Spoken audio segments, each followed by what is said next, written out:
Hi hello నమస్తే జ్యోతి కిచెన్కి స్వాగతం. ఈరోజు మనము ఇంట్లో ఏం లేనప్పుడు ఎప్పుడన్నా పచ్చడి అది తినాలి అనుకున్నప్పుడు మనం రోటి పచ్చడి చేసుకుంటే చాలా టేస్ట్గా ఉంటుందండి. అయితే ఈరోజు చింతపండు రోటి పచ్చడి చేసుకుందాము. అది ఎట్లా చేస్తాను ఏంటి అనేది మీకు చూపిస్తాను. దాంట్లో కావాల్సిన పదార్థాలు కూడా చూపిస్తాను.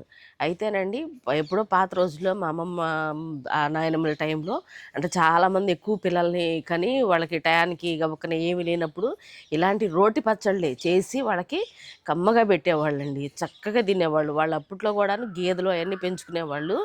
అయితే ఆ గేదెలకి మామూలు తోడు పెట్టుకుంటారు కదండి, ఆ పెరిగేసుకొని ఈ పచ్చడి వేసుకొని తింటే వాళ్ళ కడుపు నిండిపోయేదండి. అసలు ఇంతకంటే కావాల్సింది ఏముంటుందండి. అయితే మనం చింతపండు రోటి పచ్చడి చేసుకుందామండి. దాంట్లో కావాల్సిన పదార్థాలు చూద్దాం రండి. చాలా తక్కువ ఐటమ్స్ అండి, చాలా టేస్ట్గా ఉంటుంది. ఎండుమిరపకాయలు 15 తీసుకున్నాను. చిన్న నిమ్మకాయ సైజ్ అంతా చింతపండు తీసుకున్నాను. పెద్దలిపాయి, కొంచెం జీలకర్ర వేసుకుంటానండి. ఏనండి చాలా తక్కువ ఐటమ్స్ ఏనండి. వీటితోనే చాలా చాలా టేస్ట్గా ఉంటుంది. పుల్ల పుల్లగా ఉంటుంది, నోటికి చాలా బాగుంటుంది. అయితే తాలింపు వేయడానికి తాలింపు దినుసులు చూపిస్తాను రండి. ఎండుమిరపకాయలు ఒక 4 తీసుకున్నాను. తర్వాత పచ్చిపప్పు, సాయి పెసరపప్పు, కొంచెం జీలకర్ర, కొంచెం ఇవన్నీ తీసుకున్నానండి. ఇవి మాత్రమే తాలింపు వేయడానికి. అయితే నూనె ఉప్పు ఉంటుంది కదండి. ముందుగా మనము చింతపండుని వేడి నీళ్ళు కాసుకొని వేడి నీళ్ళలోనే నానబెట్టుకోవాలి. చింతపండుని శుభ్రంగా నీళ్ళల్లో కడుక్కున్నానండి. ఇప్పుడు వేడి నీళ్ళు కాసుకున్నాను, వేడి నీళ్ళలో నానబెట్టుకుందాం. మనం ఎండుమిరపకాయల్ని తొడియాలు తీసేసుకొని చక్కగా రెండుగా తీసుకుందామండి. అట్లయితే కనుక తీసుకొని లోపల విత్తనాలు ఉంటాయి కదండి, ఆ విత్తనాలు కూడా ఏగితేనే అప్పుడు చాలా టేస్ట్గా ఉంటుంది. వీటిని తీసేసుకుందాం. ఇట్లా తొడియాలు తీసేసుకోవాలి. ఇలాగ రెండుగా తుంచుకోవాలండి. తుంచుకొని ఇందులో ఉండే విత్తనాలని తీసేసుకోవాలి. ఇట్లా తీసుకున్నందువల్ల ఒక్కొక్కసారి తీసుకోకపోతే ఏమైద్దండి, ఒక్కొక్కసారి లోపల బూజు అనేది పట్టిద్ది. మనం మామూలుగా కారం చేసుకునేటప్పుడైనా ఎప్పుడైనా కూడాను ఇలా తెంపుకోవాలి. రెండుగా తీసుకుంటేనే అప్పుడు మనకు తెలిసిద్ది, ఆ బూజు అనేది లేకుండా ఉంటుంది. అట్లా బూజు పట్టిన కాయల్ని మనం తీసి పడేసుకోవడానికి బాగుంటుంది. ఇప్పుడు ఇలా అన్నీ తుంచుకోవాలండి. లోపల విత్తనాలు కూడా ఇట్లా తీసేసుకోవాలి.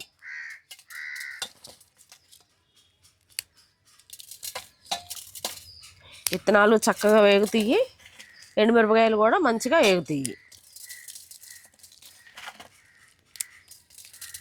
ఇదిగోండి మొత్తం ఈ రకంగా తీసేసుకున్నాను. ఇట్లా తీసుకున్నందువల్ల చాలా ప్రయోజనాలు కూడా ఉన్నాయండి. ఎందుకంటే మనము కూరలో కారం అవన్నీ చేసుకున్నప్పుడు ఈ తొడియాలు తీసేసుకొని ఇట్లా తీసుకుంటేనే కారం అయినా కూడాను, మన కూర కారం అయినా కూడాను, కారపొడులైనా కూడాను చాలా కాలం నిల్వ ఉంటాయి. ఇట్లా తీసుకోనప్పుడు లోపల బూజు పట్టింది అనుకోండి, త్వరగా పాడైపోతాయి. కనుక ఈ విధంగా దేంట్లోకైనా కూడాను ఎండుమిరపకాయని ఇట్లా తెంపుకోవాలి. ఇప్పుడు మనం పొయ్యి మీద బాండీ పెట్టుకుందామండి ఇవి వేయించుకోవడానికి. ఇప్పుడు పొయ్యి మీద బాండీ పెట్టుకుందామండి. కొంచెం వేడెక్కనిద్దాం బాండీని. బాండీ వేడెక్కిందండి. ఇప్పుడు మనం ఎండుమిరపకాయలు వేసేసుకుందాం. ఆ విత్తనాలని తర్వాత వేసుకుందాం.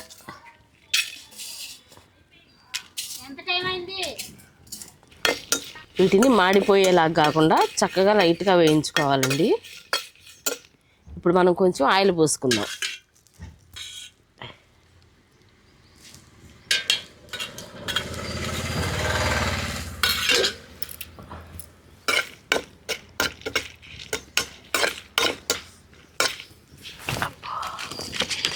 ఇప్పుడు విత్తనాలు కూడా వేసేసుకుందామండి.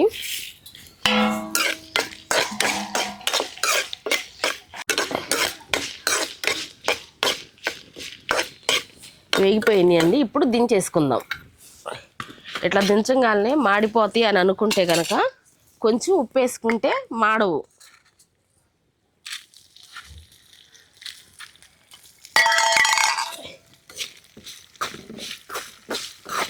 ఎండుమిరపకాయలను వేయించుకొని ఇది గిన్నెలోకి తీసుకున్నానండి. ఇప్పుడు మనం రోలు శుభ్రంగా కడుక్కున్నాము, రోట్లో వేసి నూరేసుకుందాం. ఉప్పు కూడాను నేను 2 స్పూన్లు వేసాను కదా, తర్వాత అన్నీ వేసుకున్న తర్వాత ఉప్పు సరిపోకపోతే మళ్ళీ ఉప్పు వేసుకుంటాను. ఇప్పుడు నూరుకుందాం.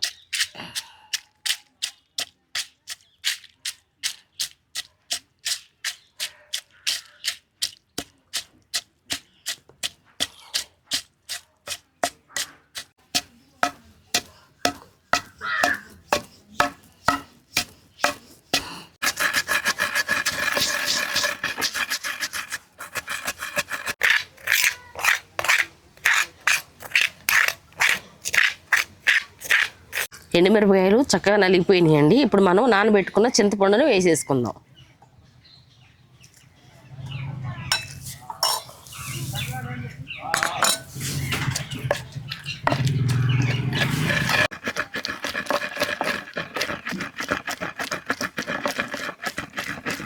కొంచెం జీలకర్ర వేసుకుందామండి. కొంచెం వేసుకొని కొంచెం అట్లా దంచుకుందాం.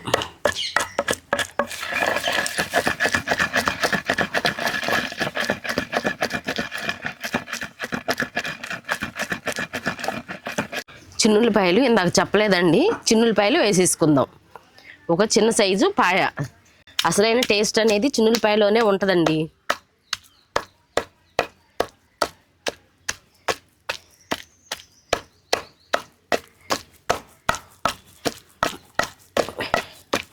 ఓకే, నలిగిపోయింది. పెద్దలపాయ కూడా వేసేసుకుందాం. పెద్దలపాయని నేను ఇట్లా రెండుగా కట్ చేసుకున్నాను. పచ్చళ్ళలోనే వేసుకొని కచ్చాబచ్చాగా నూరుకుంటే చాలా చాలా టేస్ట్గా ఉంటుంది.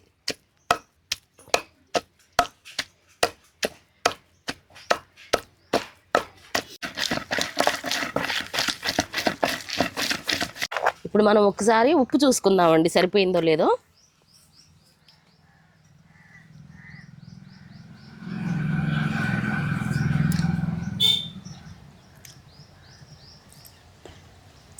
చక్కగా సరిపోయిందండి.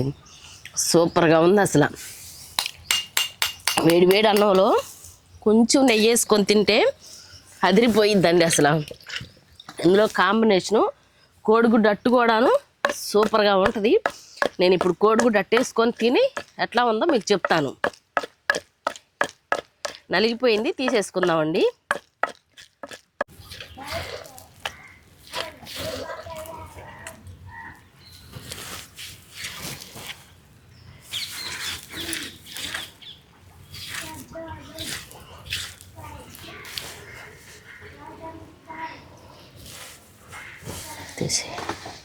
ఇప్పుడు మనం చింతపండు పచ్చడిని తాలింపు పెట్టుకుందామండి. పొయ్యి మీద బాండీ పెట్టుకుందాము. బాండీ వేడెక్కిందండి, కొంచెం ఆయిల్ పోసుకుందాము. నేను ఇందాక ఎండుమిరపకాయలు వేయించుకున్నాను కదా, ఆ బాండీలోనే తాలింపు వేసుకుంటున్నాను.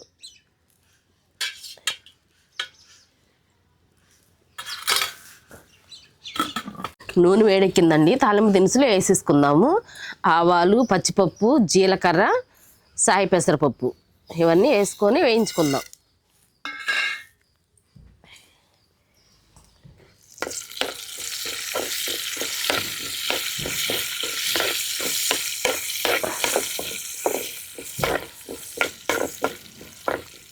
ఇప్పుడు ఎండుమిరపకాయలు కూడా ఇట్లా విరగ తీసుకొని వేసుకుందామండి.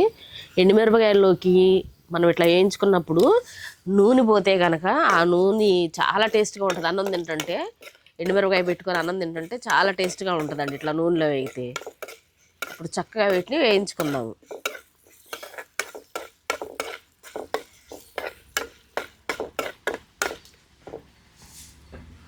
అయిపోయినాయండి. ఇప్పుడు దించేసుకొని ఈ పచ్చళ్ళలోకి ఈ పోపు మొత్తం పోసేసుకుందాం.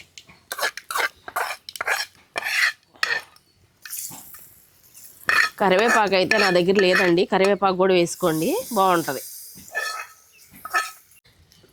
ఇప్పుడు ఇది మొత్తం ఇట్లా కలుపుకోవాలండి.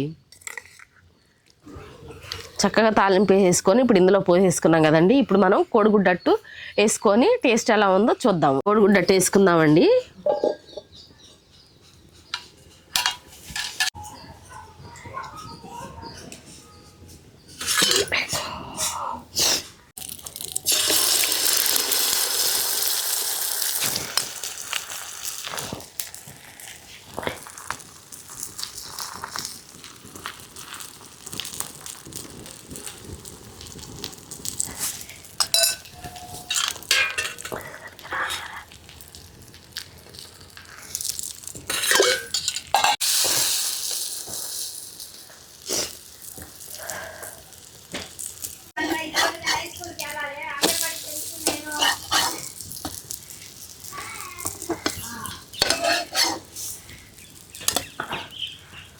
పాతకాలపు నాటి టేస్టీ చింతపండు పచ్చడి రెడీ అయిపోయిందండి. ఇప్పుడు మనం టేస్ట్ ఎలా ఉందో చూద్దాము.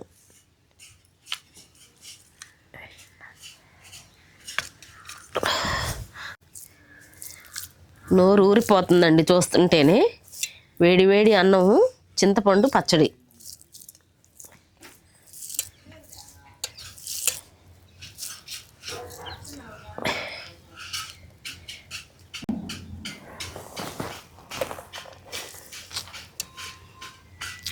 అబ్బా, అమోఘంగా ఉందండి. నిజంగా చాలా టేస్ట్గా ఉంది. అసలు సూపర్గా ఉంది.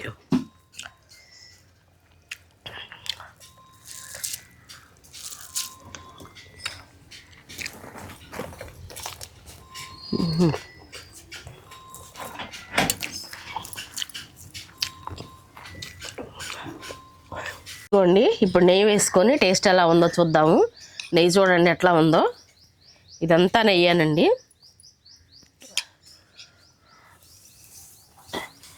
సూపర్ కాంబినేషన్ అండి. అసలు అదిరిపోయిద్ది.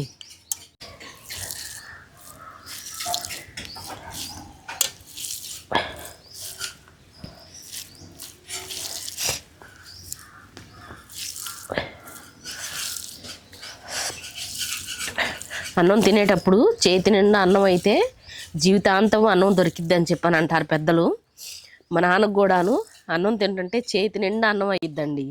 అన్నం అయ్యిద్ది. చక్కగా పెరుగన్నం కలుపుతాడండి మా నాన్న. పెరుగన్నం కలిపి నాకు అంతా తిన్న తర్వాత నాకు చివరికి ప్రతిసారి కూడాను పెరుగన్నం అట్టి పెట్టేవాడు.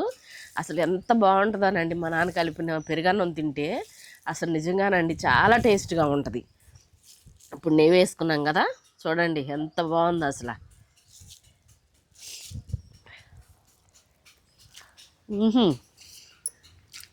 అబ్బబ్బా అనాల్సిందేనండి మీరైతే మాత్రం. అంత బాగుంది. సూపరు. బా, ఎంత టేస్ట్ వచ్చిందండి అసలు.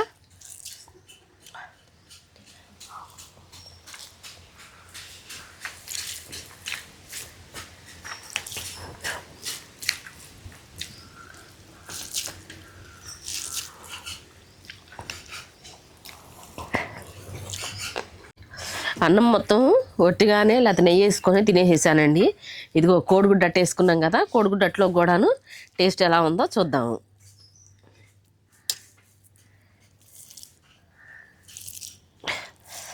చాలా టేస్ట్గా ఉందండి అసలు.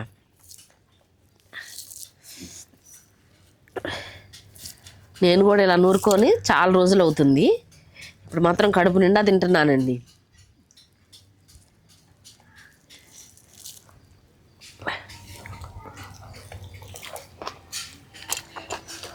బా, దేని రుచి దాని ఏందండి అసలు. అమోఘంగా అద్భుతంగా ఉందండి. నెయ్యితో దాని టేస్ట్ దానిగా ఉంది, ఒట్టిగా తిన్న దాని టేస్ట్ దానికే ఉంది. కోడిగుడ్డట్లో అదిరిపోయిందండి అసలు. సూపరు. ఇంకెందుకు ఆలస్యం, మీరు కూడా ఎట్లాగా చేసుకొని టేస్ట్ ఎలా ఉందో చూసేసేయండి.